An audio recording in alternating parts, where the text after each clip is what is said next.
Alright boys, it's time for the long-awaited Granblue deck profile for Premium. I'm E-Man, gonna be producing this deck profile here today on Ron's channel. He's my boy, and I said I'd do it for him, so here it is. We'll start with obvious protect markers, just generic ones. Don't really have anything cool to show off. Deck 2. That's basically it. And we'll start with the main deck.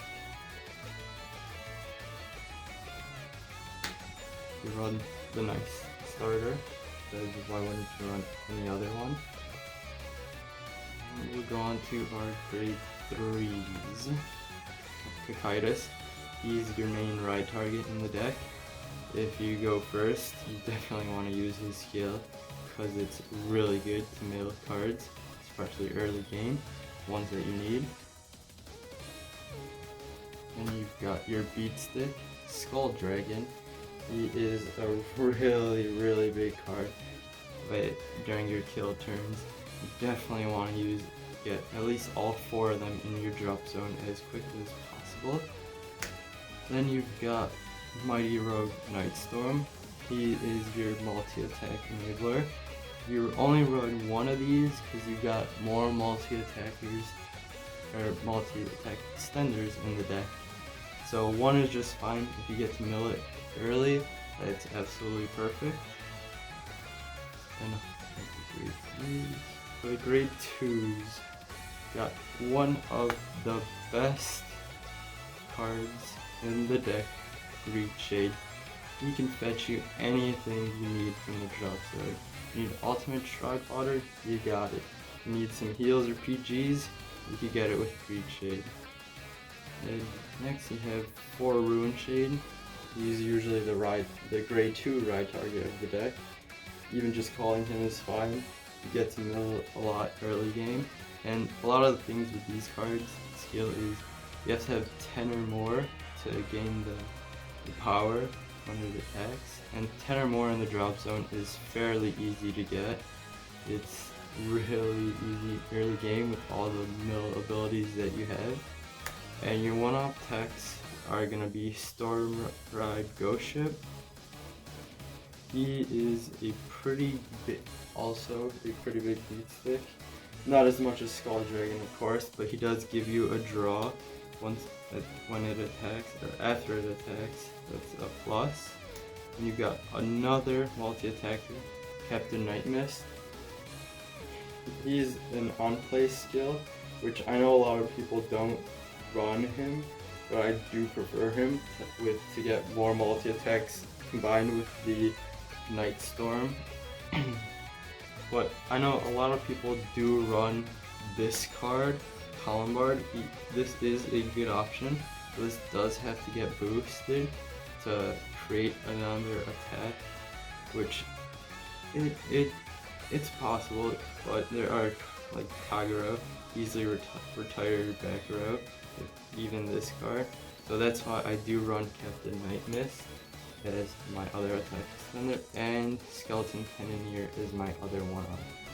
This card will cost counterblast, but it's worth it. It's a draw, and you retire your opponent's rear guard, which is a really good skill to use when needed against like cards that you need to get rid of your opponents. And that's it for my grade 2s. And for grade 1, I run 4 Romario. So Romario is a good ride target. A lot of people have been dropping him or not running for him, but I think he is worth it. He also is a 12k booster when you do have the 10 or more in the drop zone. I think that's a fair card to use. I also run 4 of the grade 1 PGs, the one place you draw and discard. It's really good in this deck. It's fine if you have to ride him.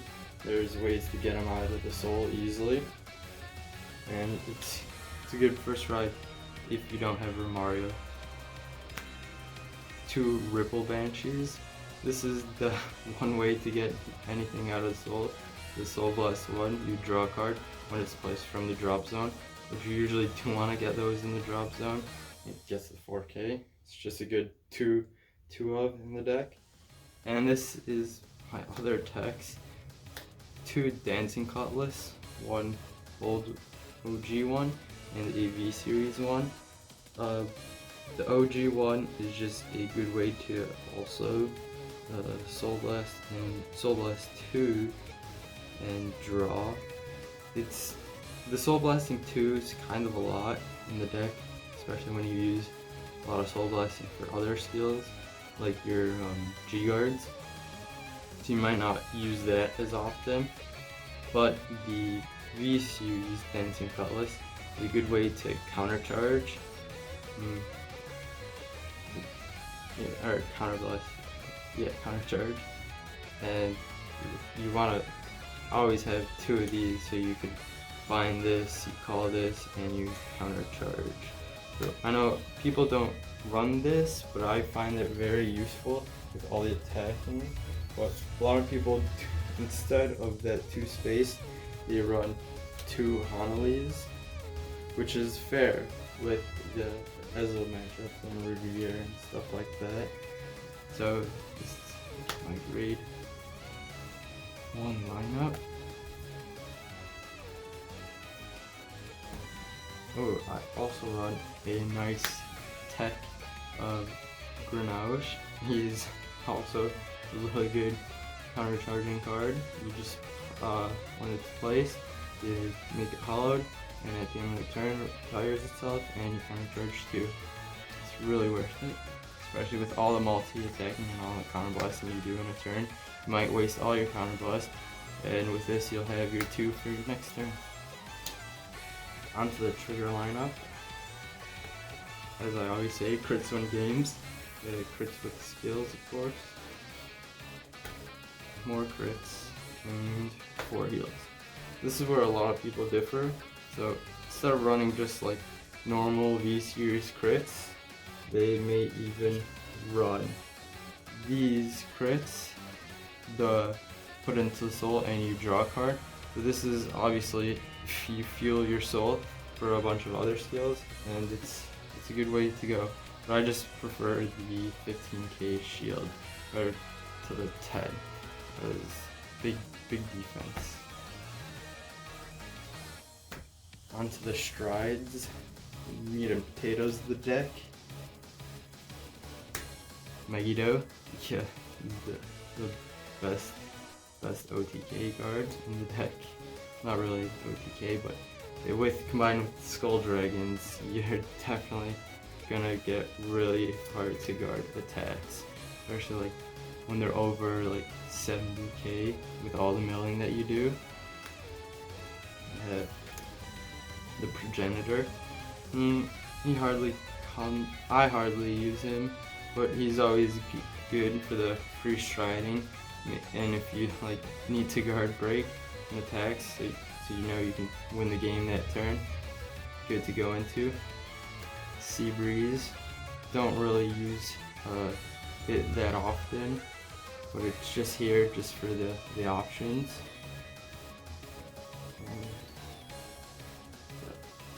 Big Obadiah. So this is where the tech really shines with the Big Obadiah. It's just a counterblast, flip over copy, and you get to choose any 5 cards from your deck and put them into the drop zone, which is really key with the cards, with your one-off text that you put in the deck. With him, mainly want to get, mainly want to mill off him right away.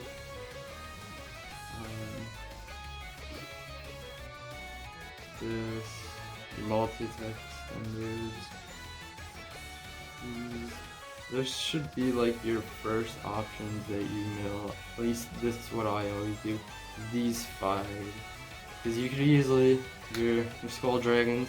You'll find them in the drop zone eventually with all the milling you do early game. And your attack extenders, you definitely need them in the drop.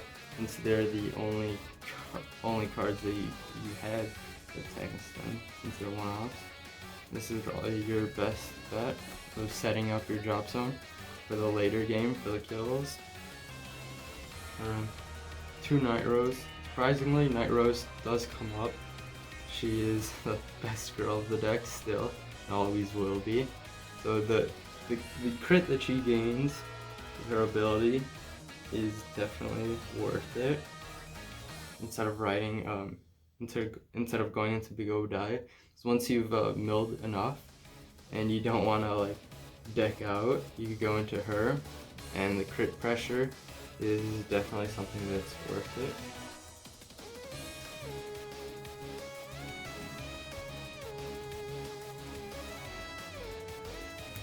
Next we got Gouache.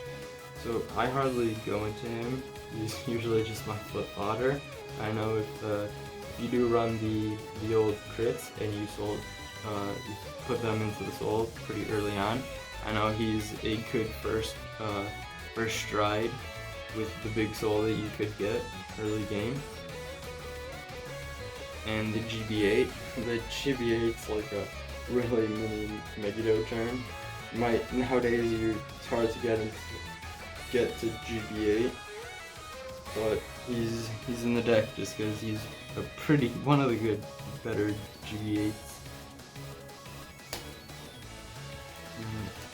Onto the G guards.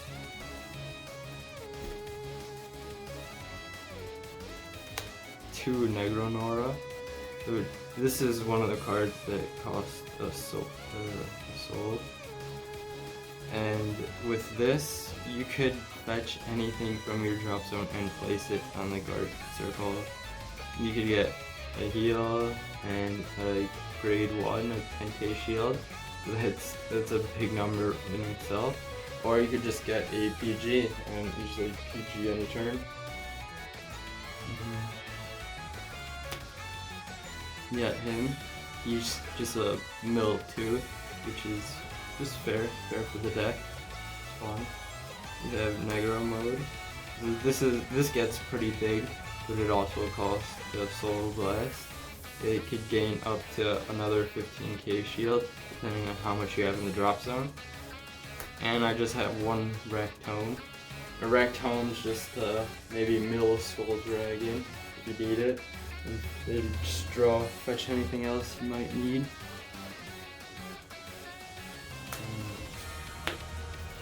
That's pretty much it for the G zone. Now I might show you some multi-attack fun.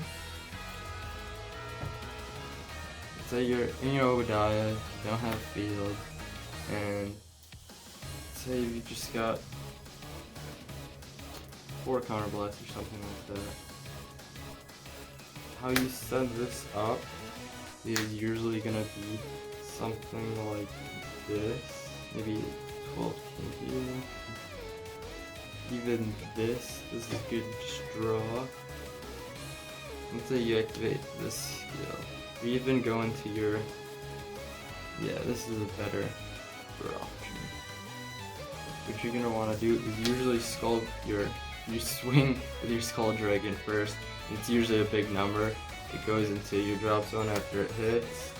Swing, counterblast with the skill. This, it's on play skill. You get another Skull Dragon. And so you swing with your Vanguard, power. You say you get some crits.